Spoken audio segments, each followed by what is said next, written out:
स्वागत है आपका हमारे YouTube channel GK with me में। जैसा कि आपको पता है, पहले वाली क्लासेस में मैंने आपको संविधानवाद और संविधान के बारे में कंप्लीट बता दिया था। आज की क्लास में मैं आपको बताऊंगी कि राजनीति व्यवस्था क्या है, हम राजनीति को क्यों पढ़ते हैं, जो हमारी भारतीय राज्य व्यवस्था है वो क्या है, उसमें हम क्या क्या पढ़ते हैं और भारतीय राज्य व्यवस्था का क्या काम है। तो स्टार्ट करते हैं आज की क्लास। जैसा कि आप देख रहे हैं, मैंने यहाँ पर इसको एक्सप्लेन करके लिख दिया है। सबसे पहले मैंने लिखा है संविधान। तो भारतीय राज्य व्यवस्था में हमें क्या पढ़ना होता है, एक संविधान के बारे में पढ़ना होता है। मैंने आपको पहले वाली क्लास में बताया था कि संविधान में क्या क्या आता है। मैंने आपको बताया था कि संविधान में जिस तरीके से विधान पालिका होगी, विधान पालिका के साथ साथ क्या होती है, यहाँ पर कार्यपालिका होती है, और कार्यपालिका के साथ में यहाँ न्यायपालिका होगी। तो ये तीनों मिलकर क्या किसका निर्माण करती है, संविधान, सरकार का निर्माण करती है। ठीक है, और सरकार को चलाने के लिए किसकी जरूरत होती है, संविधान की। ठीक है, तो संविधान क्या करेगी, सरकार पर अंकुश लगाती है। इन सभी से मिलकर क्या बनी, हमारी सरकार बनी है। न्यायपालिका को हम इससे अलग रखते हैं। विधान पालिका जो होती है वो क्या करती है, विधि का निर्माण करती है।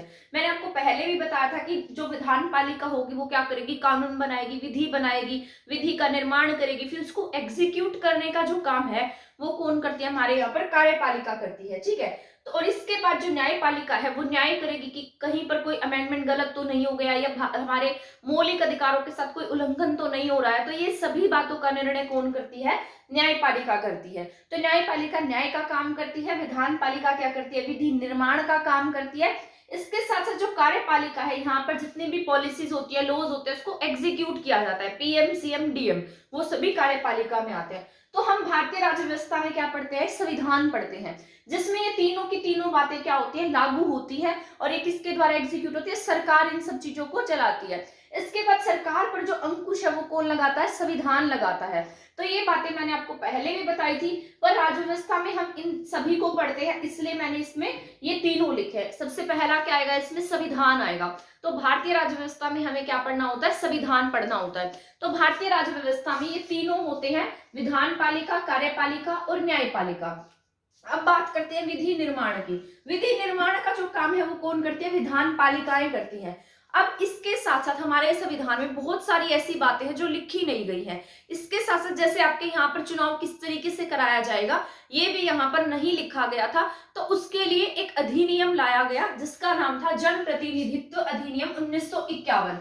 तो जब ये अधिनियम लाया गया, इसमें क्या लाया गया, अधिनियम लाया गया। अब इस अधिनियम के तहत हमारे क्या होते हैं, यहाँ पर इलेक्शन होते हैं, जन प्रतिनिधित्व अधिनियम 1951 के तहत। जब हमारे यहाँ सबसे पहली बार इलेक्शन कराए गए थे तो इसी अधिनियम के तहत ही कब आ गया था, 1951 में आया था। तो इसके साथ साथ हम क्या पढ़ते हैं, इसमें संविधान। तो भारतीय राज्य व्यवस्था में एक तो क्या होगा, संविधान होगा। संविधान के साथ साथ इसमें जो हमने अधिनियम बनाए हैं, क्या बनाए हैं, अधिनियम। तो जितने भी अधिनियम हैं वो सभी भी किस में आएंगे, इस भारतीय राज्य व्यवस्था में आएंगे। तो संविधान के साथ साथ इसमें हम क्या पढ़ते हैं, संसद के जितने भी अधिनियम हैं वो सभी हम किस में पढ़ते हैं, भारतीय राज्य व्यवस्था में पढ़ते हैं। इसके साथ साथ हमारे संविधान में ऐसी बहुत सी बातें लिखी हैं जिनकी व्याख्या नहीं की गई है। जिस तरीके से हमारे संविधान में लाभ का पद लिखा गया है, लेकिन लाभ के पद को वहां एक्सप्लेन नहीं किया गया कि यहाँ पर लाभ का पद क्या होगा। तो उसको जो एक्सप्लेन करने का काम है वो किसके पास है, हमारी संसद के पास में है। तो संसद क्या कर सकती है, उसकी सुप्रीम कोर्ट के पास है। तो व्याख्या का अधिकार किसके पास में, सुप्रीम कोर्ट के पास, हमारे उच्चतम न्यायालय के पास है। अगर उच्चतम न्यायालय क्या करेगा, उसकी व्याख्या करेगा और वही बात मानी जाएगी। ठीक है, तो इसमें और क्या आ जाता है, उच्चतम न्यायालय के जो निर्णय हैं वो भी किस में आएंगे, इसी में आते हैं, भारतीय राज्य व्यवस्था में। इसकी जो व्याख्या है, निर्णय है, वो सभी किस में आते हैं, भारतीय राज्य व्यवस्था में आते हैं। ठीक है, तो यहाँ पर संविधान, संसदीय अधिनियम और उच्चतम न्यायालय के निर्णय या फिर जो भी व्याख्या है वो सब किस में आती है, हमारे भारतीय राज्य व्यवस्था में आती है। जिस तरीके से हमारे संविधान में कॉलेजियम शब्द नहीं था, लेकिन उसको लाया गया, एक्सप्लेन किया गया, तो वो किसके द्वारा किया गया है, सुप्रीम कोर्ट के द्वारा किया गया है। अब सुप्रीम कोर्ट के जितने भी न्यायाधीश बनते हैं वो सब किसके तहत बनते हैं, कॉलेजियम के तहत बनते हैं। ठीक है, अब भी इन दोनों में विवाद भी चल रहा है, हमारी न्यायपालिका में और हमारी सरकार में इस बात को लेकर, कॉलेजियम को लेकर विवाद चल रहा है। पर संविधान में पर इसमें कहा गया है कि संविधान की व्याख्या करने का अधिकार किसके पास होगा, जो सुप्रीम कोर्ट है उसके पास में होगा। और सुप्रीम कोर्ट ने किसकी व्याख्या की है, कॉलेजियम की व्याख्या की है। अगर ये संविधान में कॉलेजियम वर्ड नहीं है और व्याख्या की गई है किसके द्वारा, सुप्रीम कोर्ट के द्वारा। तो ये बात भी क्या होगी, इसमें मान्य होगी। तो इसमें क्या आता है हमारे यहाँ, संविधान, संसदीय अधिनियम और उच्चतम न्यायालय के निर्णय, जैसे कॉलेजियम है, लाभ का पद है, ये जितनी भी बातें हैं वो सभी किस में पढ़ते हैं, हम भारतीय राज व्यवस्था में पढ़ते हैं। ठीक है, संसद के द्वारा बाद में बनाए गए हैं। संसदीय अधिनियम क्या होते हैं, जो हमारी संसद बाद में बनाती है, विधि निर्माण करके बनाती है, तो ये क्या है, संसदीय अधिनियम होते हैं। इसमें क्या क्या आएगा यहाँ पर, संविधान, संसदीय अधिनियम, सुप्रीम कोर्ट की व्याख्या, साथ साथ हमारे यहाँ जितने भी राजनीतिक दल हम पढ़ते हैं वो सब भी किसका हिस्सा होते हैं, भारतीय राज व्यवस्था का ही हिस्सा होते हैं।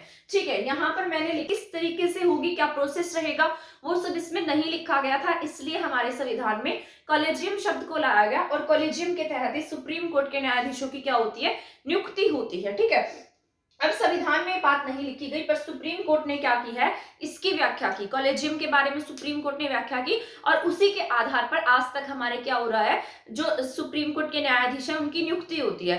परंतु जैसे इससे पहले सरकार 99th अमेंडमेंट लेकर आई थी जिसमें कॉलेजियम को खत्म करने की बात कही गई थी, एनजेक। ठीक है, पर सुप्रीम कोर्ट ने इसको पूरी तरीके से गलत करार कर दिया था और इसको पूरा 99th अमेंडमेंट जो था उसको पूरी तरीके से खत्म करवा दिया। ठीक है, तो आज भी इनकी नियुक्ति कॉलेजियम के आधार पर होती है और आज भी हमारे इंडिया में आप न्यूज़पेपर पढ़ते होंगे तो आपने देखा होगा कि हर डेली एक न्यूज इसके बारे में आती है, उसमें लिखा होता है कि कॉलेजियम पर सरकार ने ये कहा, किरण रिजिजू ने इसके लिए ऐसा कहा कि ये नियुक्तियां गलत है, हम पर मतलब हम आपस में बैठकर इस पर डिस्कशन कर रहे हैं, हमारे बीच में कोई मतभेद नहीं है। तो इस तरीके की बातें जो है ना वो चलती रहती है। अभी यहाँ पर थोड़ा सा ये ज्यादा विवाद में है, क्या, कॉलेजियम प्रोसेस। ठीक है, तो ये किस में आ जाएगा, हमारे भारतीय राज व्यवस्था में आएगा। भारतीय राज व्यवस्था में हमने 3 चीजें पढ़ी हैं, सॉरी 4। इसमें क्या क्या आता है, तो हम जो संविधान है हमारा, ठीक है, वो किस में आता है, भारतीय राज व्यवस्था में। संविधान के बाद हम क्या पढ़ते हैं इसमें, संविधान के बाद जितने भी संसद के द्वारा अधिनियम बनाए गए हैं वो सब भी किस में आते हैं, हमारे भारतीय